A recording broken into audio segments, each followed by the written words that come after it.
Leitura no Evangelho de João, capítulo 1, versos 1 a 5. No princípio era o Verbo, e o Verbo estava com Deus, e o Verbo era Deus. Ele estava no princípio com Deus. Todas as coisas foram feitas por intermédio dele, e sem ele nada do que foi feito se fez. A vida estava nele, e a vida era a luz dos homens. A luz resplandece nas trevas, e as trevas não prevaleceram contra ela. No boletim de hoje, aqui da congregação, eu escrevi uma pastoral, bem breve, na verdade, a respeito dos mitos do Natal. Coisas que a gente tem como verdadeiras, a gente assume como verdadeiras na época do Natal, culturalmente falando, mas que, biblicamente falando, nós não temos muita base para isso. Uma delas, por exemplo, diz respeito aos reis magos, os quais a Bíblia, primeiro, não diz que eram reis. Em nenhum lugar você vai encontrar referência dizendo que aqueles que vieram adorar a Jesus do Oriente, eles eram reis.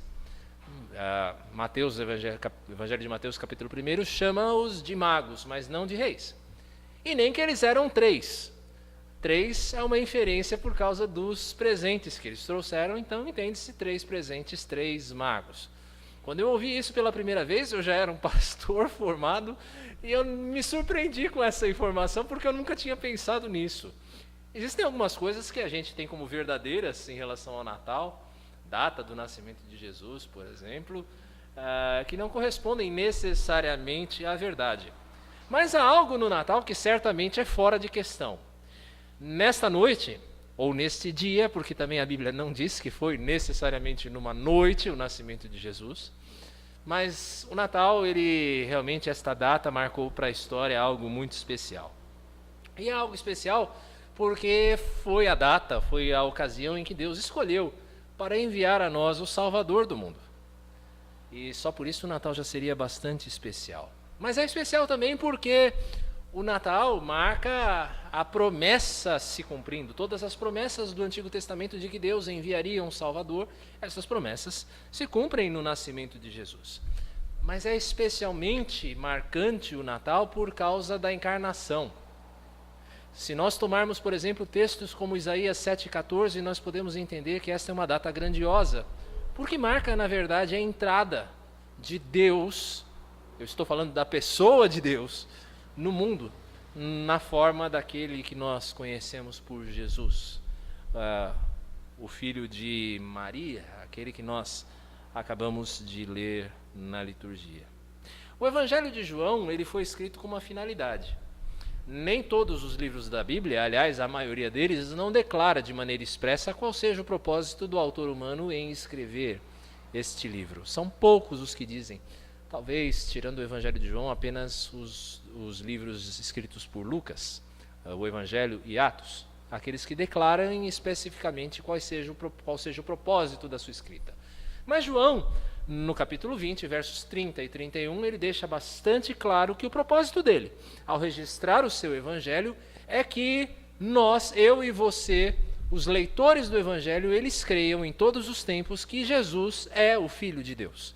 Esse é o propósito de João, que nós creiamos em Jesus como o Filho de Deus. Então ele já começa o seu evangelho de uma maneira bastante clara com estas verdades. É um texto profundo, teologicamente muito denso. Qualquer pregação sobre esse texto apenas arranha a sua superfície, mas nós podemos certamente tirar lições preciosas a respeito de quem é Jesus nesse texto. É um texto que tem uma similaridade, ele parece-se muito, com Gênesis capítulo 1, versos 1 a 5, no qual se descreve que não havia nada, e no princípio, então, de todas as coisas, Deus, pela sua palavra, fez com que tudo viesse a acontecer. Mas é um texto lido, esse texto de Gênesis, lido por João à luz de outro texto, o texto de Provérbios 8, em que nós temos uma descrição da sabedoria encarnada, uma sabedoria personificada, ilustrada numa pessoa, e como se essa sabedoria estivesse dizendo: eu estive com Deus desde o início, desde que Deus lançou os fundamentos da terra, eu estava presente. João, então, ele interpreta Gênesis 1 à luz de Provérbios 8, e o que nós temos, o resultado final, é essa declaração que nós temos aqui no capítulo 1, versos 1 a 5, que nós acabamos de ler.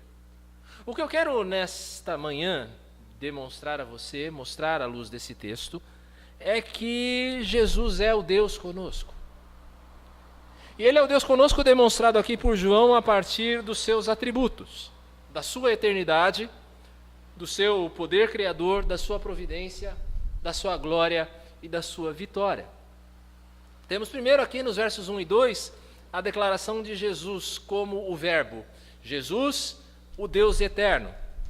Falar aqui de verbo levaria muito mais do que uma manhã, tenha certeza disso. É uma expressão bastante rica, teológica e filosoficamente falando, essa expressão, verbo, logos, no grego. Eu não quero aqui me aventurar a esgotá-la, seria impossível. Mas, para a nossa instrução, basta entender o verbo aqui como uma perfeita expressão de Deus. Deus expressando-se, Deus revelando-se.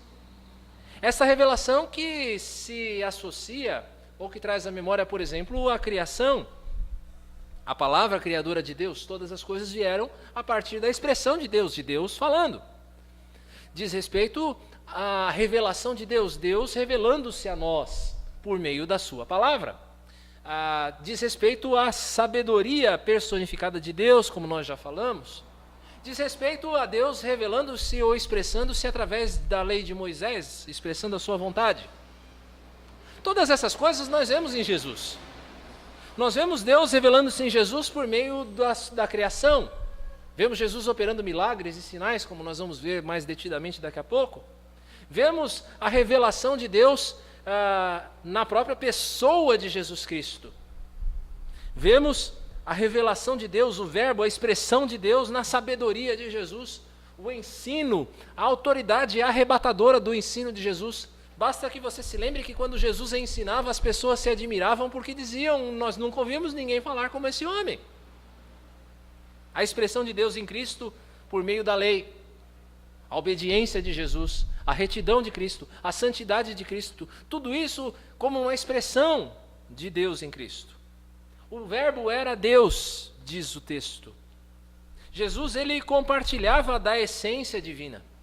É um mistério da fé, nós não conseguimos entender como Jesus era ao mesmo tempo um homem perfeito e ao mesmo tempo Deus perfeito. É algo que nós não conseguimos na nossa mente humana, lógica, entender como de Cristo pode ser tanto uma coisa quanto outra. Mas é o que a Bíblia diz, o verbo era Deus. Jesus, ele compartilhava da essência divina. Se você quer saber como é Deus, olhe para Jesus.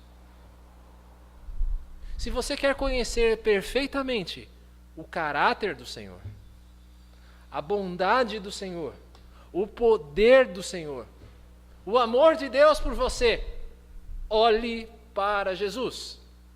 A natureza, numa certa dimensão, ela revela a Deus. Os céus proclamam a glória de Deus, dizem os salmos. Mas a natureza não pode mostrar com perfeição o caráter de Deus, quem é Deus. Não adianta também nós fazermos aqui imagens de Deus. E é por isso que nós, protestantes, nós, reformados, somos contrários a fazermos imagens. Porque nós não conseguimos expressar numa imagem a glória de Deus, o tamanho da glória de Deus. É impossível, é pecaminoso você reduzir Deus a uma imagem. Mas quando você olha para Jesus Cristo, o Cristo revelado nos evangelhos, você vê quem Deus é. Você consegue entender toda a dimensão de quem Deus é. O verbo era Deus. O texto nos fala também da eternidade de Jesus. Diz o texto que o verbo estava com Deus. Estava aqui, até no português, é um verbo no modo imperfeito. E o imperfeito denota uma continuidade. Algo contínuo. Algo que não se esgota num determinado ponto. Então eu quero mostrar com isso a existência contínua de Cristo. Aquele que não teve início e não tem fim. Apocalipse 1:8, Jesus diz a respeito de si mesmo que ele é o alfa e o ômega, a primeira e a última letra do alfabeto grego. Ele é o início e o fim de todas as coisas. Ele não tem início, ele mesmo, e ele não tem fim, tal como Deus. Não houve época ou tempo em que Jesus não existisse. Não houve época ou tempo em que Jesus não existisse.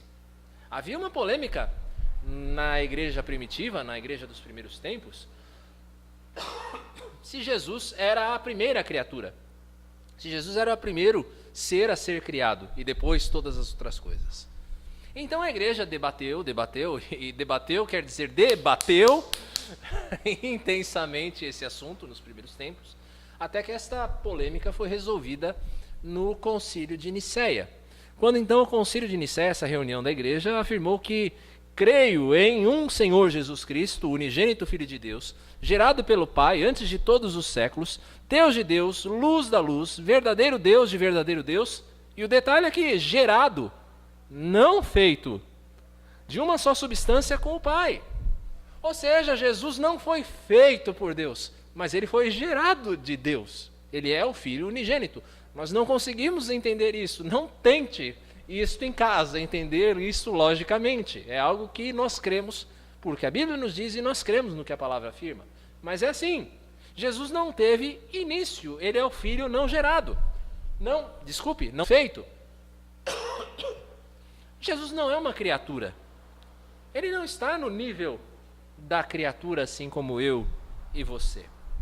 Tal qual Deus é eterno, assim também Jesus é eterno. Quando ele foi confrontado pelos fariseus em certa feita, ele disse: antes que Abraão fosse, eu sou. É o que está lá em João capítulo 8, verso 58. Antes que Abraão fosse, eu sou. E então diz a Bíblia que aqueles que o ouviam pegaram em pedras para atirarem Jesus porque ele estava falando uma blasfêmia. E eles sabiam o que estavam fazendo porque eles sabiam o que Jesus estava querendo dizer. Jesus estava se igualando a Deus, porque foi como Deus, o Pai, Deus se identificou na sarça ardente a Moisés. E esse eu sou quer dizer, eu sempre fui. Eu sou eterno. Nós vemos reflexos dessa eternidade de Cristo no jardim. Diz a Bíblia que Deus andava no jardim. Ora, como um espírito invisível, incorpóreo como Deus pode andar no jardim? Só mesmo tomando uma forma física. A pessoa de Cristo. Nós vemos Jesus no Antigo Testamento, e nós cremos nisso, na sua visita a Abraão, em Gênesis capítulo 18. Quando ele e mais 2 anjos se aproximam de Abraão, e Abraão rende a adoração, e ele aceita. E ali não há qualquer dúvida de que aquele estranho que falava com Abraão é Deus. Ora, quem é aquele que pode se incorporar e falar com o homem face a face? Nenhum homem viu a Deus face a face e viveu. É Cristo ali. O anjo do Senhor, que em tantas ocasiões no Antigo Testamento recebe a adoração e a aceita. Ora, nós sabemos que anjo algum aceita a adoração. Jesus é eterno. Cristo, ele entra na história em um determinado ponto, no seu nascimento, no Natal, ele entra na história, mas Cristo está além da história. E se nós levamos a Bíblia a sério, como nós, penso eu, levamos, Jesus, ele é a própria baliza da história. Tudo começa com ele, a história se divide nele, tanto é que nós temos antes de Cristo, depois de Cristo, e a história termina nele, na Nova Jerusalém Celestial. Jesus é eterno.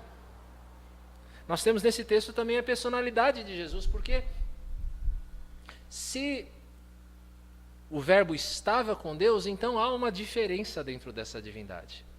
Nós entendemos isso como uma declaração da pessoalidade de Cristo. Um Deus que está em 3 pessoas. Um Deus em 3 pessoas. É o mistério da Trindade. Também não tente explicar isso. Eu já tentei em diversas ocasiões explicar e ilustrar isso,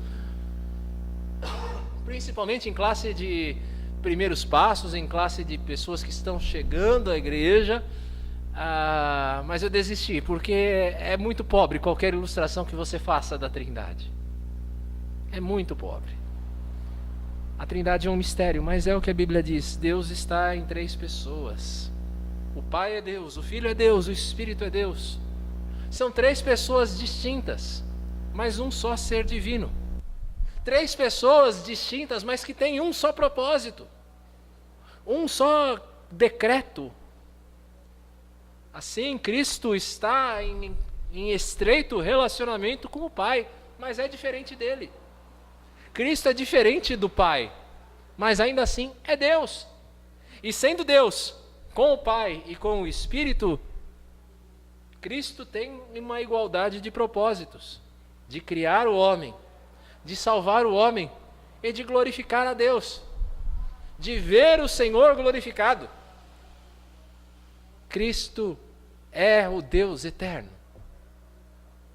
Mas eu vou um pouco mais adiante no texto.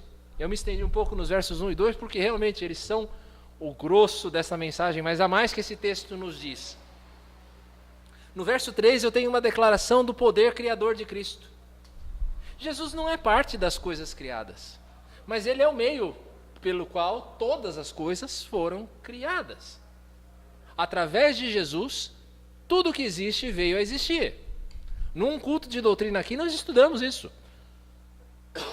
E vimos que Cristo, através de Cristo foram criadas todas as coisas no céu e na terra, tanto as visíveis como as invisíveis, como nós vemos em Colossenses 1, versos 15 a 17.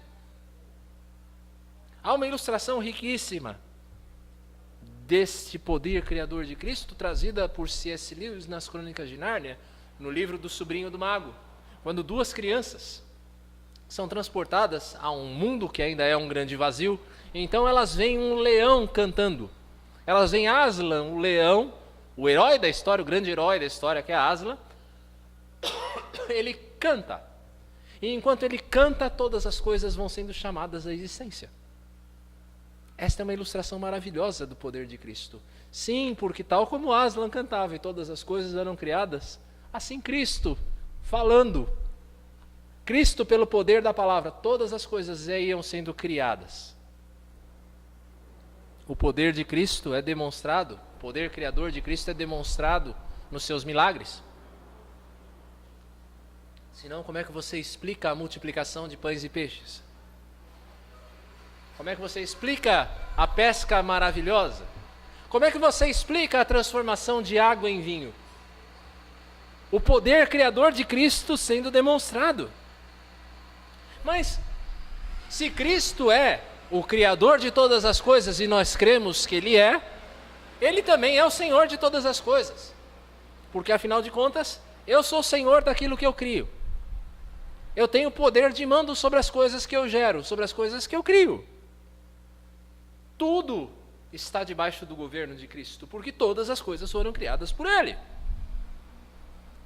Famosa frase de Abraham Kuyper, talvez a mais famosa dele, de tantas boas que ele tem, mas esta mais famosa. Não existe uma polegada quadrada sequer sobre a terra, sobre a qual o Cristo soberano não possa afirmar: é meu. Você entende bem isso, irmão? Não existe um centímetro quadrado sobre o qual Jesus não possa dizer: é meu. Tudo pertence a Ele. Tudo foi feito por Ele. Tudo foi feito por meio dEle. E para Ele são todas as coisas. É o que nos diz Romanos 11:36. Por Ele, por meio dEle e para Ele. O poder criador de Cristo. Cristo, Deus eterno. Cristo, o Deus providente. Verso 4. Providência é a capacidade de dar vida e de sustentá-la. Nós vemos Cristo em ação, por exemplo, no Éden, soprando vida no homem que Ele moldara.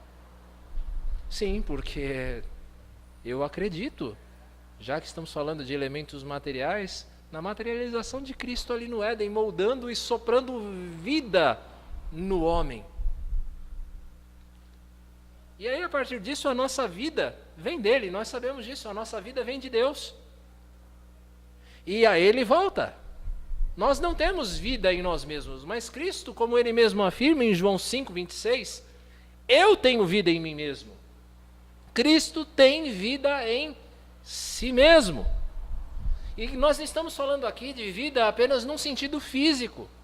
Cristo tem em si mesmo vida espiritual e o poder de trazer vida espiritual. Eu vim para que vocês tenham vida, e vida em abundância. Jesus é a vida. Jesus, na sua providência, também é a luz. E aqui luz entendido no sentido de uma sabedoria que procede da verdade. Irmãos, nós vivemos num mundo de trevas.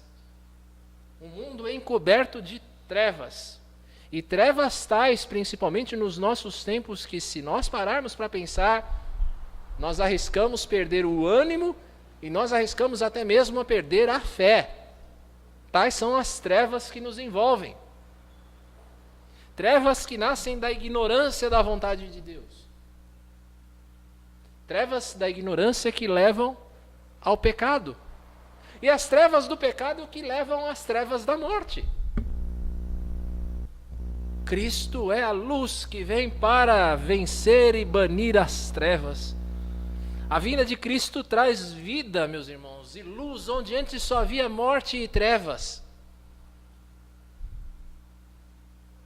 E já que falamos em luz, não há como pensar aqui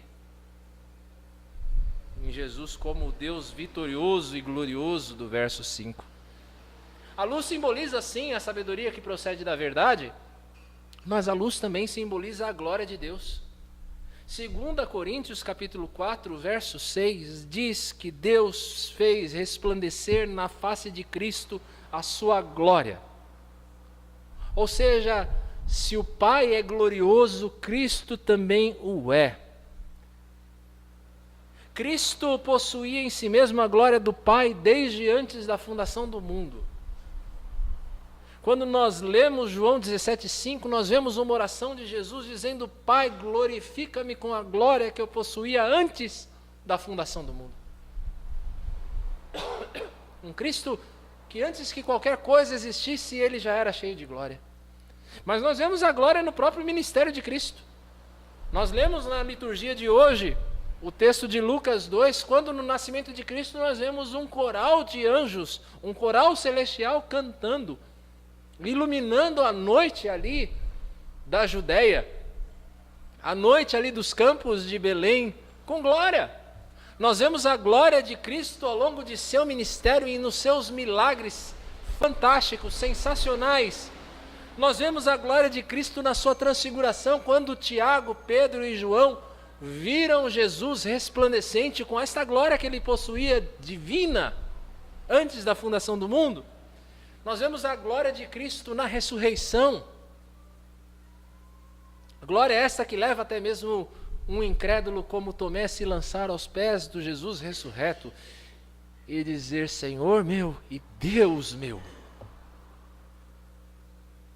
No entanto, essa glória de Deus, ela enfrenta a resistência das trevas desse mundo. Há uma luta. João capítulo 1, também, na sequência do nosso texto, versos 10 e 11, talvez nós vamos trabalhar com ele na semana que vem, ele diz que, perdão, o verbo estava no mundo, o mundo foi feito por intermédio dele, mas o mundo não o conheceu. Veio para o que era seu, e os céus não o receberam. E o mundo não o recebeu, diz João capítulo 3, verso 19, porque as trevas não o receberam, porque as suas obras eram más. O mundo não recebeu a Cristo. E ele continua a não receber. Porém, é como uma sala escura. Imagine, totalmente escura. Mas basta você acender um palito de fósforo. Basta você acender, agora de uma maneira mais moderna, a tela do seu celular à noite, e as trevas retrocedem. As trevas vão embora.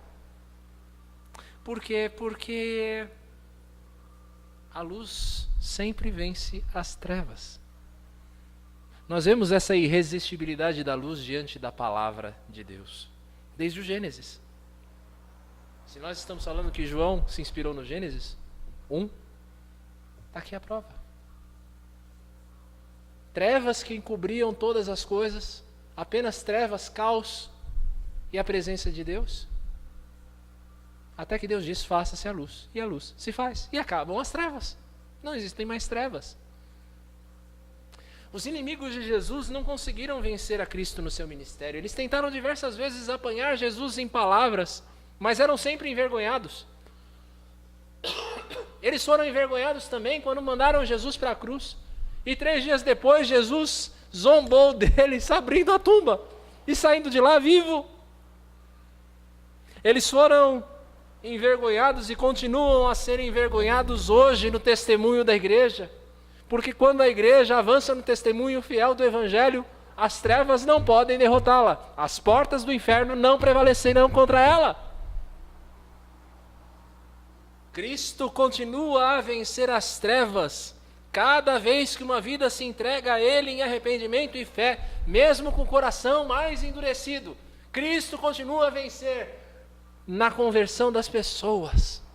Pensem no apóstolo Paulo, um homem duro, perseguidor da igreja, violento, farisaico, legalista, mas quando encontra com Cristo no caminho de Damasco, as trevas retrocedem.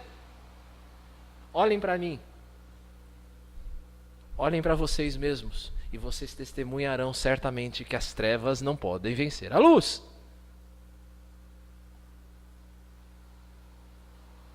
Cristo é o Deus eterno. Cristo é o Deus criador. Cristo é o Deus providente. Cristo é o Deus glorioso. Cristo é o Deus vitorioso entre nós. É isso que esse texto afirma. C.S. Lewis, e você certamente já ouviu essa ilustração também, propôs certa vez um trilema. É chamado de trilema porque tem 3 alternativas. Se fossem 2, dilema. É aquela palavra que você conhece bem. O trilema de Lewis era o seguinte. Bem, Jesus ele afirmou que ele é Deus. Então há nesta afirmação apenas 3 alternativas possíveis. Primeira, Jesus sabia que não era Deus e ainda assim afirmava. Sendo assim, Jesus era um mentiroso. Bem, mas se Jesus era um mentiroso, isso não se alinha muito com o caráter desse homem que a Bíblia descreve. Você tem a opção de dizer que Jesus é mentiroso, mas parece que isso não se alinha com o caráter de Cristo, descrito nos Evangelhos. A segunda opção é que Jesus não sabia que ele não era Deus, mas ainda assim ele afirmava que era Deus. Assim, Jesus é um lunático, é um maluco. Tal qual qualquer pessoa que hoje diga que ele é Deus ou que é Napoleão. Bem, mas olhando para Jesus, aquilo que ele dizia e fazia, a maneira dele agir, a maneira dele viver, não parece ser coisa de lunático. Bem, se Jesus não é um mentiroso, se Jesus não é um lunático quando diz que ele é Deus, então só resta uma opção. Ele é quem ele diz ser. A pergunta que eu faço hoje, no encerramento, é que resposta você dá a esse trilema? E se você considera que Jesus é Deus, então o Natal se torna um acontecimento único e grandioso. Eu convido você a refletir na grandeza do momento. A grandeza do Natal não está nos presentes ou na comilança, apesar que isso é muito bom. E não há problema nenhum em se fazer isso. É bom ganhar presentes, é bom comer uma comida diferente. Mas não está nisso a grandeza do Natal. A grandeza do Natal não está nem mesmo no assim chamado espírito natalino, quando parece que as pessoas se tornam mais suaves, mais bondosas, mais generosas. A grandeza do Natal, apesar disso também ser importante, não está nisso. A grandeza do Natal está no fato de que Deus se fez homem. Imagine o quanto isto representa. O Criador dos céus e da terra, aquele que fez todas as coisas, aquele que o universo não pode conter, aquele que é maior do que todas as coisas, para quem não há impossíveis, ele se esvazia e assume a forma de um homem. Jesus, imagine a grandeza do momento. E se Jesus nasceu em Belém, que nasceu em Belém, é Deus? então eu devo crer que a sua luz, brilha nas trevas do pecado. E a luz dele pode brilhar em sua vida. É como aquela imagem que nós vemos em filmes e desenhos, às vezes num tom cômico, em que um personagem está morrendo e só tem um túnel diante dele e ele vê uma luz lá no fundo e fica aquela voz dizendo: venha para a luz, venha para a luz. Pois sim. Agora, falando sério, vá para a luz. Eu não estou dizendo para você morrer, mas vá para a luz de Cristo. Você já está morto, na verdade, nos seus pecados. Você está em trevas. Vá para aquele que é a luz e encontre vida nele. A sua vida pode ser transformada por meio de Jesus Cristo. Nele você vai encontrar vida em abundância, nele você vai encontrar a verdade, nele você vai encontrar a luz que você sempre buscou. Jesus é Deus. Agora, se Jesus é Deus, também nós temos de obedecê-lo. Se ele é Deus, ele é digno da nossa obediência. Ele não pode ser apenas um objeto de culto religioso. Ele não pode ser alguém que você usa no domingo para aliviar a sua consciência e na segunda-feira você coloca numa gaveta até o domingo que vem. Jesus é digno da obediência. Ele é digno de você obedecer a Ele em todos os instantes da sua vida. Como um pai, como um marido, como uma mãe, como uma esposa, como um empregado, como um patrão, você deve obedecer a Cristo. Cristo é o Senhor. Se Jesus é Cristo, se Jesus é Deus, Ele é digno da nossa adoração fervorosa. Ele é digno de que nós o adoremos com integridade, integralidade do nosso ser. Não dá para a gente cantar a Jesus como nós cantamos hoje de manhã, com uma expressão fechada, triste, como se aquilo não dissesse nada. Quando nós meditamos nessas coisas, nós refletimos na grandeza do momento que o Natal representa. O nosso coração deve vibrar em glórias a Deus. E deve vibrar todos os dias, não é só no Natal, sabendo que Deus fez-se homem e habitou entre nós, cheio de graça e verdade. Jesus é digno da nossa adoração mais fervorosa. E por fim, Jesus é digno de confiança. Se Ele é Deus, Ele é capaz de fazer aquilo que diz. Se Ele é Deus, Ele é fiel para cumprir cada uma de suas promessas. Principalmente a promessa de que Ele virá uma segunda vez. Por isso, o Natal deve ser a festa da esperança. De que Deus de fato cumpre cada uma de suas promessas. E em Cristo Ele cumprirá cada uma de suas promessas para conosco. Não importa que o ano todo seja difícil, você deve viver com esperança, sabendo que Jesus é Deus. E que Ele é fiel para cumprir cada uma de suas promessas, cada uma de suas palavras. Irmãos, que nesse Natal, o qual nós já comemoramos hoje, já que estamos a uma semana desta data, que este Natal seja a celebração do Jesus Deus. Ele é digno da nossa adoração, da nossa obediência, de que nós vamos a Ele e que nós confiemos em cada uma de suas palavras. Que Deus assim nos abençoe.